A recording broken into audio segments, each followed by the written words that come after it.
Like, all right. Hey, what's up? What's up? It's Casual, chilling on Distortion and Static. Check it out. Be back in a minute. You know?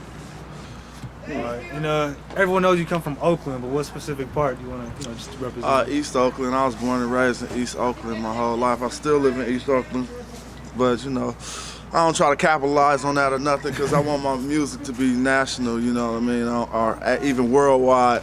So I try to, you know, talk about more than just that. But repping the town, for sure. Okay. So what's your biggest accomplishment, you know, amongst the High Road crew that you take pride in?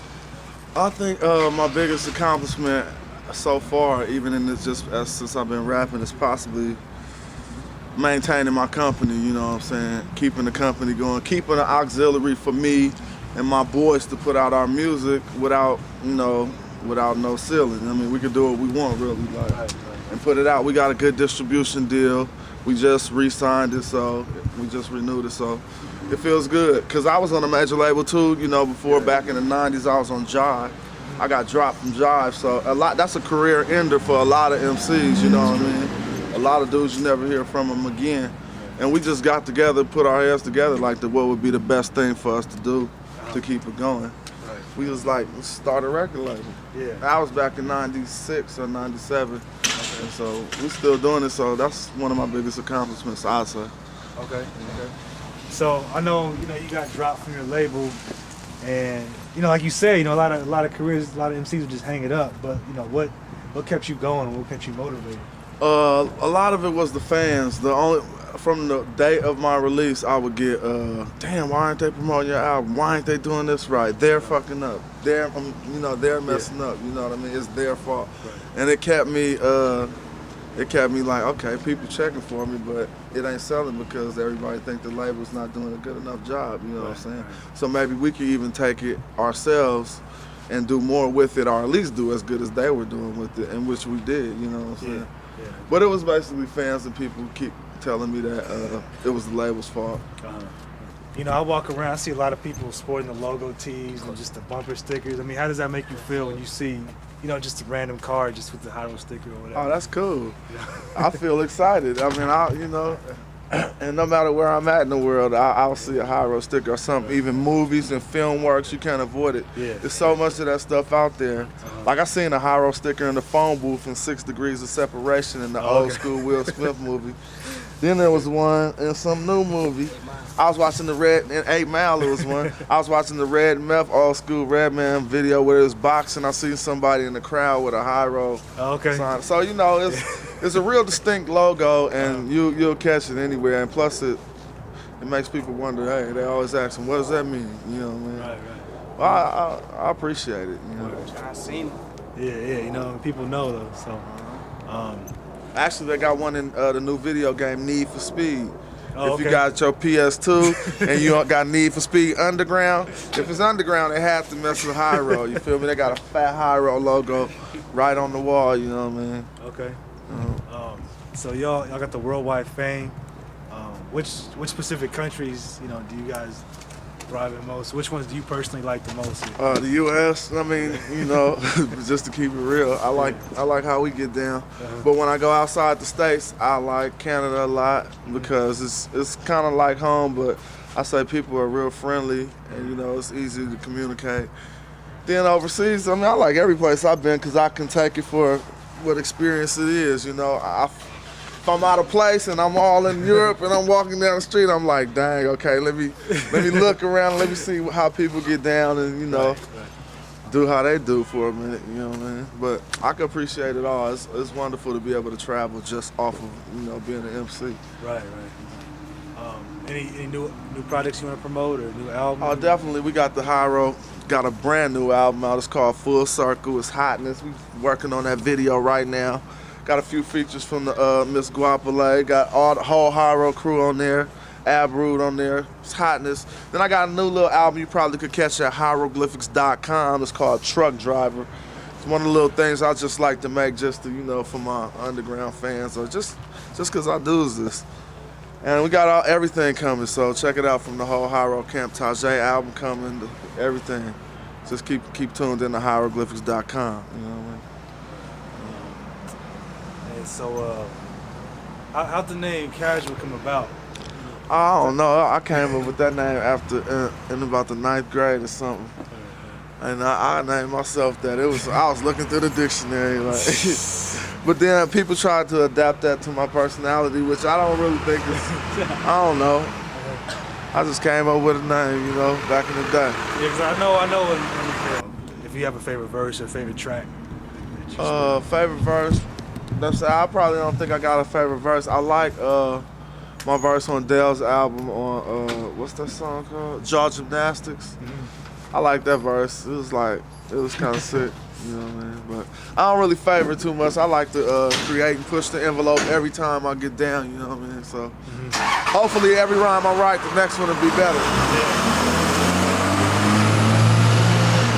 So I got one. You got any like pet peeves with the Bay Area hip hop scene or just hip hop scene in general? I don't know. I guess one thing I learned that I don't really even do a lot of business here because dudes don't be knowing what they doing, you know what I mean? Dudes be trying to bring the street straight to the game on the business level, and I'll be like, I'm worldwide with it though. I didn't negotiate it with, you know what I'm saying, everybody. So when I come to it out here, it's more like it's a lot of the it's mixing up between the street game and the business. For instance, some dudes will roll on you like, yo, I didn't like that beat you produced. I'm like, that's not business, you feel me? You got to, so I try to stay out of it because I got my groove already and it's where it is. But also I try to teach these dudes how to go about things right, you know what I'm saying? Because whether they like it or not, I'm an OG in this from Oakland, you know what I'm saying? And I got something I can tell them like, man, that ain't how they be doing it. You know what I'm saying? This ain't how the industry. I really don't see a cohesive networking industry out here, and that's why I kind of like shun from it. But we're Hieroglyphics. We got a label. We got a good auxiliary for any Bay Area artist. And when we find somebody with the proper mind and the proper spirit, we throw out a helping hand. You know what I mean? That's how it's done. You know? That's when everyone's gonna start sending you a bunch of tapes now. You know? I mean, for sure. That's what we need. We need artists to keep it real. We got a big distribution deal. We can put out whatever we want, and we're putting out the minimum that we can. You know, we would like to be closer to the maximum of what we could put out, you know what I'm saying? So, holla at Hieroglyphics if you hot, if you got something. That's you know real. what I mean? Is there anybody that you're feeling right now in terms of the music industry, like underground or mainstream? I'm digging a lot of it, even the mainstream dudes, because nowadays lyricists are, if they put them over those hot beats, they still get the same amount of play. So I'm feeling a little bit of everything, you know what I'm saying? But nobody in particular I could call out. I ain't even been listening to a lot of music. I've been playing more video games than anything. Oh, okay. You know what I mean? What's the hot shit right now then? Soul Calm online. I'm Soul Calm online if I ain't doing nothing else for real. Killing them too. It'd be cool. What you go by? Oh, I'm Roadblock. You know what I mean? Lieutenant Commander Roadblock. You know what I mean? They're gonna be at you now. We don't have to put that on though. Put that shit on though. We don't have to. Change your Oh, it's nothing. It's nothing. I mean, it's just the hip hop life completely because I've been doing this for a while and now I'm reaping the benefits. I'm not really, I wouldn't call myself successful, but I got a home. I got my kids at the house. I'm with my girl and got my dog in the backyard and I get to play video games all day. Stop for 2 days out the month and go do some songs and work and go on the road for a month, come back and chill. Hey, that's how I wanted it when I was little. So, hey, That's cool though. That's cool. Is there any shout-outs you want to get? Personal shout-outs? Shout-outs to the whole Bay Area, all Hiero fans, all the supporters, all my peoples, my family, whole crew. You know. Okay. Let's see anything. Do you think a Bay Area artist will get recognized in the near future, or do you think, how do you predict the Bay Area? Oh, definitely. Yeah, definitely. Somebody always. It just take that young, hungry dude to stick to his guns and keep on doing what he's doing until everybody recognize it. You know what I'm saying? Right. Bay Area hot. Everybody out here got a little taste of talent. You just gotta, fine tune yourself and stay serious about it. I know half of my people caught up between hustling and not my people, but I'm just half the people I see in the town is caught up between rhyming and hustling. And you could go broke for a year or two and try hard on your rhyming thing and see what happens. If it don't happen, then go on about your business. But you can't be halfway about it. Like, I'm rapping, but I gotta go bust this knot. Right. That's I don't even mess with you. You know what I Yeah. mean? So earlier on an older show, we did a segment about hustling and just how important that is to artists. I mean, how, like, what's your definition of hustling? Well, hustling.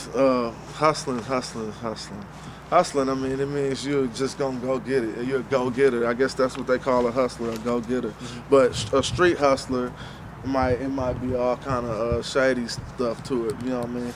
And when I mean, like, most of the successful hip-hop entrepreneurs were straight hustlers. You know what I mean? But they put down this hustle and picked up this one. You know what I mean? Like, put down the street illegal stuff and put all that same energy into music, Right. straight up. And was like, oh, I mean, you realize it's really it's legal, and it makes way more money than you go. It's a hustle, you know what I mean? Right. But like I said, if you a go-getter, man, you know what I mean. That's a hustler, you know what I mean? Yeah. So basically that's good and bad connotation. Yeah, it does have good. It's just the application, you know what I mean? Because you could look at somebody like Master P and be like, he a hustler. You know what I mean? Then you can look at a street corner dude who just got you for $30 and be like, he a hustler. Yeah. You know what I You mean? look at you watching the game and you see Yeah, for real. You know, Dennis Rodman stayed in the league only because he was a hustler. You know what I mean? But it's all different connotations. But